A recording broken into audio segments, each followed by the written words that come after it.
RFK Jr. is throwing his support behind Donald Trump, in part because he and the former president agree on a number of key issues, and that includes the American diet and what's in our food. I also want to salute Bobby's decades of work as an advocate for the health of our families and our children. Nobody's done more. We talked not about the things that separate us because we don't agree on everything, but on the values and the issues that bind us together. And one of the issues that he talked about was having safe food and ending the chronic disease epidemic. Can you trust what's on the nutrition label? Hi, I'm Dr. Eric Westman, and welcome to my channel where I review and debunk nutritional information online. And in this video, we're going to be reviewing what a politician says about the food ingredients. And it's fascinating because for the first time on national debate stage and platforms, the idea of reducing chronic disease is a possibility, which would be great. And so this is an interview with RFK Jr., and let's see what he has to say. I want to invite you to join my free webinar, Beyond Cholesterol, the 2 biggest risk factors for cardiovascular disease. If you're confused about cholesterol or feeling pressured to take medication to lower your cholesterol, this webinar is for you. I'll provide the facts you need to understand why cholesterol isn't the most important factor in assessing your risk for cardiovascular disease, and what you should focus on instead to better reduce your risk. See the link in the description to sign up. To just kind of look at some of these items, because parents are encountering these food items in grocery stores everywhere. Maybe we could just start right here with seed oils. We're hearing a lot about seed oils. Why should people be worried about these kind of products? Seed oils are one of the most unhealthy ingredients that we have in foods. And seed oils, the reason they're in the foods is because they're heavily subsidized. They're very, very cheap, but they are associated with all kinds of very, very serious illnesses, including body-wide inflammation. Right. Which affects all of our health. It's one of the worst things you can eat. Well, so I was hoping that he'd lead with sugar. So sugar being the problem in the blood when you have diabetes, too much sugar, and diabetes being the major risk factor for cardiovascular disease. And not that seed oils are exonerated or healthy, but in comparison, the factors that really matter in the food, sugar and starch, are way up here. I mean, you can randomize people to low-carb diets, don't tell them anything about seed oils, and all of these things get better, the obesity, the diabetes, the inflammation. So if you randomize people to just changing the seed oil without regard to the carbs, we don't know what would happen with that. There's never been a randomized trial of just changing the oils and getting the seed oils out. This has been a big source of confusion. I wish people would just focus on the sugar and the starch as being the most important thing.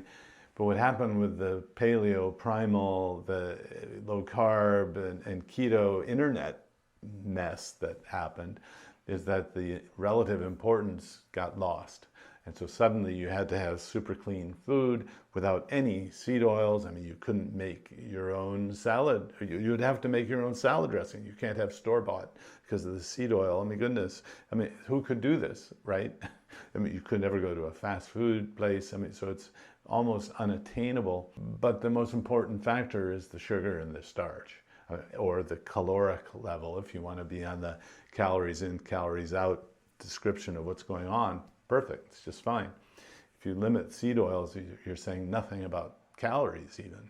So I'm afraid, I like the idea that food is important and we have to have really processed, healthier foods. But at the end of the day, I'm also a capitalist in a capitalist country, and also a optimist that we might even come up with something that's processed that's healthier for us, or as healthy as things that aren't processed. So to just blast ultra-processed food as the name and the issue, you're missing the scientific point of what is the biology of what's going on inside.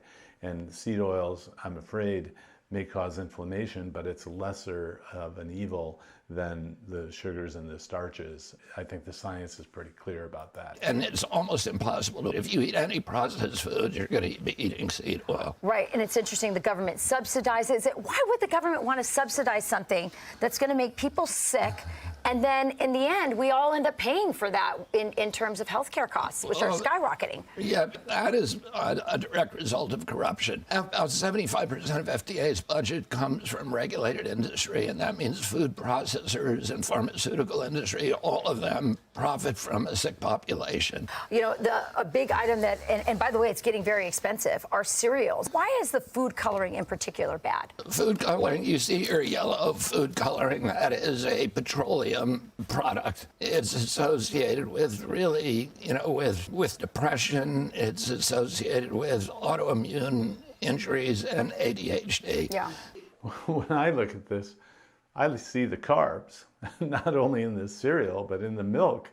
So that reminds me of the old joke that, don't blame the burger for what the bun did. If you're looking at it with the carbohydrate lens, you're doing a low-carb diet to lower the glucose and insulin and the calories. Then I look at this, what is it, Fruit Loops, or some variation on that, and it's the cereal that is the terrible thing for me, not the dye. Well, the dye might be a contributor, but so now are we trying to get to perfection where someone's gonna have a magic wand and suddenly there'll be no dyes and artificial sweeteners and there'll be no cereal and no, how do we get to that point? I'm not quite sure, but focusing on the science of what's relatively important for this picture here, it's the cereal is bad.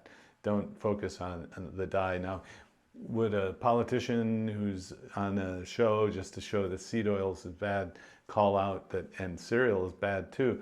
I would have. A politician might have just one speaking point, but we need to be real about what's more important.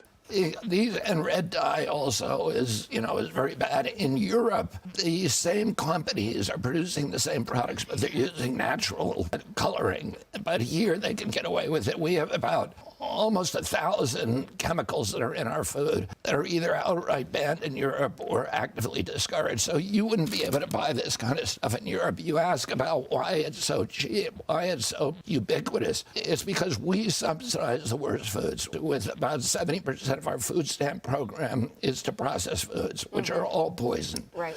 Well, I wish it were that easy, or I wish it was that easy to just say that it's ultra-processed food. And he brings up an important point, though. If our government is paying with our money for people to purchase bad food, that means we're collaborating with that.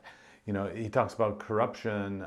The corruption, it depends how you say it. If corruption is lobbying from companies telling the government that this is what we want, you could call that corruption, but that's kind of like the way most governments work. And so if you would not allow companies to lobby, well, that's an interesting concept. I mean, we're talking about big political changes here that maybe he could pull off. The idea to call out they get away with it misses the point to me. I think there needs to be some sort of discussion and collaboration, or maybe I'm naive and companies really don't care, and because it's cheap and the government subsidizes these products, that it will always continue. That's an interesting and kind of pessimistic observation. One of the things that's interesting is you'll see on labels natural flavors, which is this catch-all phrase that I guess was lobbied for, but the ingredients in natural flavors are not really natural. No.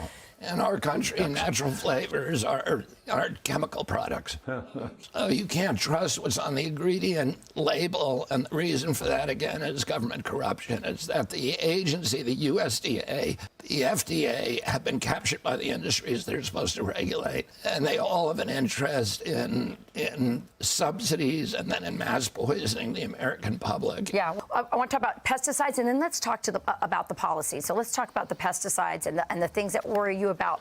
I mean, this looks like fresh food, right? What should I be worried about here? Yeah, I mean, the irony is, like, for example, my wife loves kale, and she had the impression that kale is actually good for you. If it's organic, it's very good for you. But most kale and strawberries, for example, grapes, are contaminated with pesticides, and particularly the Environmental Working Group, what they call the dirty dozen, some of the worst pesticides on these products. So, you know, I look at a strawberry and I think, oh, this is a healthy food. Right. But in most cases, unless it's organic, certified organic, you are getting something that's actually hurting you.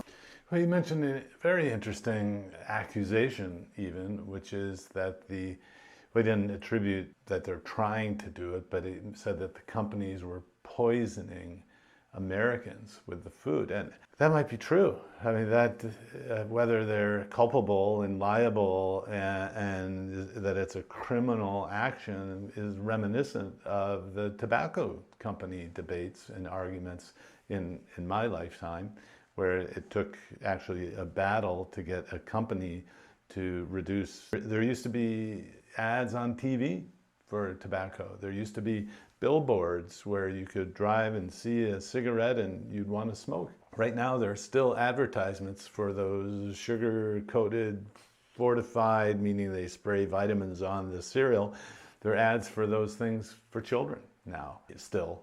There were when I was a kid, and the awareness of the Tiger's name promoting the product, the food, the marketing is just so deep within.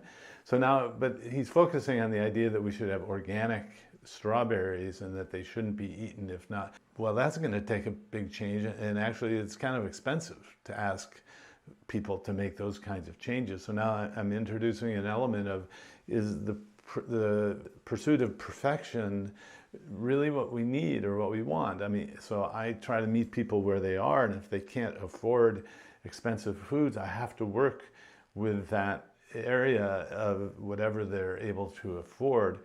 So the message I wish should be that, yes, get the corruption out or the lobbying out of the picture. You know, that's basically how most governments work. But that is super important when it comes to the food industry. It's told, and I'm pretty sure that it's true, that the tobacco industry workers, as the tobacco industry started to go down, these workers started to work for the food industries, also because those companies diversified out of tobacco into food. And so they're going to be very, very crafty at helping you think you're doing something, or it's your own fault. It's not addiction. In fact, it's very difficult to find studies on sugary foods to show that they cause diabetes. I take away sugary foods and diabetes goes away. Of course, that doesn't prove in a randomized trial, if we give people sugar and these people no sugar, that diabetes is caused by the sugar in the foods, which is pointed out by those scientists aptly, you know, saying, well, you don't have a randomized trial showing that sugary foods causes diabetes, so you know, just like I always want a randomized trial. Well, it's very difficult to do those studies without funding. And so the tobacco industry and the food industry has been very, very careful to limit the ability of getting funding to actually study their products. And so people have to do it on their own, or make a change on your own following a biomarker like the blood glucose. Whether it's organic or it's not, the blood glucose will go down if you don't eat the strawberry. So again, I'm focusing on metabolic disease, inflammation coming from sugars and starches as the major factor, not the the other elements of food quality, which are important, of course, but I'm just trying to give relative emphasis. What can be done at a government level to stop this and make people get healthy? Yeah, as president, I'll issue an executive order on day one that anybody who is recommending food products in USDA or FDA at any of those committees, if you are going to be on those committees, you have to have no conflict of interest. We spend 5 times our military budget on chronic disease. Well, wow, that would be wonderful. In fact, I grew up in the VA system. The Veterans Affairs system is known for, if there's even an appearance of conflict, we won't take that on, which I think is a little too strict. I mean, yes, I have a company that sells this information. It's not a product company, but I feel comfortable because it gives information to people who can't make it to my clinic. I don't think that has corrupted me. It may have changed a little bit of my focus, for sure, but the idea of having governmental influence to make sure that conflict is gone would be a big step in the right direction. I think the argument on the other side is, well, but all of the experts have conflicts. So you're going to get in people who aren't expert on those specific foods. That might not be a bad thing. If you bring in experts who are experts on the type of clinical trials that are needed to make sure that you have causation, not correlation, then you can bring in experts who are without conflict. Kind of like what happened on a grant review process where conflicts are clearly there. I think these organizations have done the transparency part where conflicts are shown, and then thinking that that's enough, when what RFK Jr. is proposing is to not let those people on committees. That would be a great step. Yeah. And it's made us the sickest population in the world. And if you wonder why we're the sickest people in the world, why do we have these epidemics of ADHD and depression and all these kind of psychiatric illnesses that have been linked by the science to these kind of foods, to the ingredients of these foods? And why do we have these neurological disorders, all this epidemic of autoimmune disease? So many of these products are geared towards children, which I think is what's really tragic about it. It's sort of like you're putting them at a very early age on this pathway to chronic disease, and then at the end of that is pharma to sort of cure whatever the food did to you. So that's the hypothesis or the thesis of many people these days, which has some external face validity to it, that the companies are parents are buying children foods that make them hooked and they're not healthy, and so you have to have parental inclusion in on this. But if you don't teach doctors that what you eat matters, doctors really aren't taught that food matters, which is kind of unbelievable. But ask any doctor how much nutrition training they got, and it's pretty sad. And even the ones who talk about where the food goes, the gastroenterology doctors get very little data even the gastroenterology doctors get very little training on food and what food does to the GI tract, which is kind of unbelievable. That's the situation we're in. So the idea of food industry hooking the kids and the parents, of course, so that now they're sick, they're getting diabetes even in childhood, and that pharma comes in to give medications to treat the diseases that the companies have knowingly gotten people to have, and then when the doctor gives a drug, they don't understand that it was the food that caused it in the first place. It's really kind of compelling and chilling. And the one way that you don't have to wait for the government is to learn this on your own, get part of the grassroots change, which it means you make the change, you tell your relatives, your loved ones, you get involved as an influencer or other organizations to make the change from the grassroots until government changes, if it ever will. The advisors who actually choose the nutrition guidelines are almost all of corrupted. They're conflicted. Are you willing to take on a position like this in the Trump administration as health czar? Well, one way or the other, I'm going to be fighting to get this stuff out of our foods. I mean, we're poisoned. We have a generation of kids that are swimming around in a toxic soup right now. And we need to, you know, we're betraying them. We're supposed to be taking care of our kids. And we're letting these industries corrupt our agencies and mass poison them. And, you know, nobody in the world has a chronic disease epidemic of the kind that we have in this country. Yeah, it's true. I think it's a sleeper issue of this election. So I really appreciate you coming on, explaining this, breaking it down, and laying out your policies. Well, I hope he continues regardless of election outcomes in politics.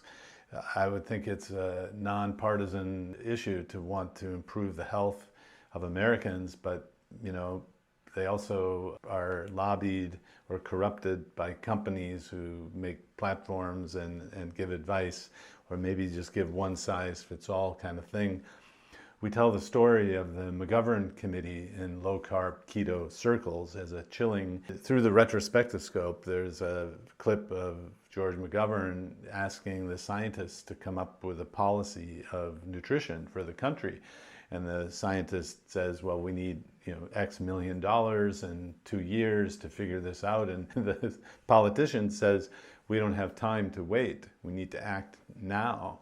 And what we know now, looking back, is that this politician had gone to one sort of weight loss and health program, then thought that that would be good for everybody, and coming up with the food pyramid was a disaster of a political recommendation that had no science behind it. So if Mr. Kennedy becomes the czar, he should say, give me the science, I'll give you 2 years and X million dollars, and you come back and tell me what worked. And you don't give a politician the ability or the power to just change the shape of the entire food industry and food system, which is really kind of what happened with the retrospectoscope when the McGovern Committee came up with the guideline. And that's my understanding of the history of it as told by many other people, and actually the primary data of looking at the video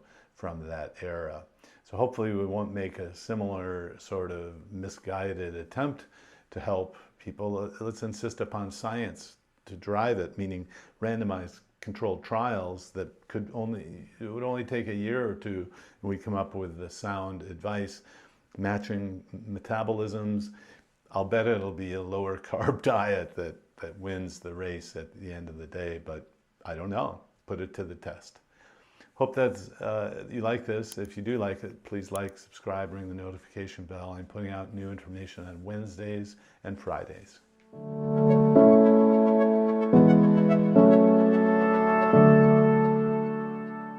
If you enjoyed this video, be sure to like, subscribe, and hit the notification bell, and check out adaptyourlifeacademy.com.